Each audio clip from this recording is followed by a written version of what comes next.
What is burnout? The World Health Organization or WHO defines burnout as a syndrome resulting from chronic workplace stress that has not been successfully managed. It is categorized by three dimensions. First, feeling of energy depletion or exhaustion. Second, increased mental distance from one's job or feeling of negativism or cynicism related to one's job. And third, reduced professional efficiency. If you think you are burnt out, don't worry, because you are not alone. And according to 2019 survey by Gallup, 76% of full-time employees experience burnout at least sometimes. And working during a pandemic hasn't made burnout any better. Recent data from Gallup show that people that are now mostly working from home have higher level of burnout compared to who mostly work from home before the pandemic.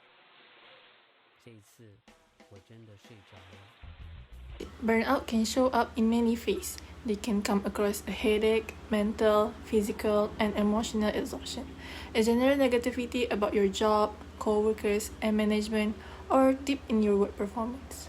Your workplace, even if it's virtual, can easily contribute to burnout. If your workplace isn't supportive, you don't get along with your co-workers, or you're dealing with unrealistic expectations, you can get burnt out a lot quicker. If you take on a side hustle or a second job, those additional demand can also lead to burnout. The first tips that experts recommend is acknowledging you have a burnout, and that is okay to feel this way. A second tip is to implement 4 universal skills that will prevent burnout or bring you back from it. Number 1 is universal mindfulness, or taking time to focus and regulate your nervous system. Number 2 is rethink the concept of work. Experts says that people need to recognize that there are always and will always be more work to do than time can, and it is more important to put limit on the time you spend at work and build in wellness break. Number 3, lean on your community. Connect with people you trust, such as your colleague, friends, and your families to reaching out and develop a community. Number 4 is develop a healthy self-care practice, which is the 5 pillars of self-care. The 5 pillars is taking care of your body, mind, heart, soul, and work.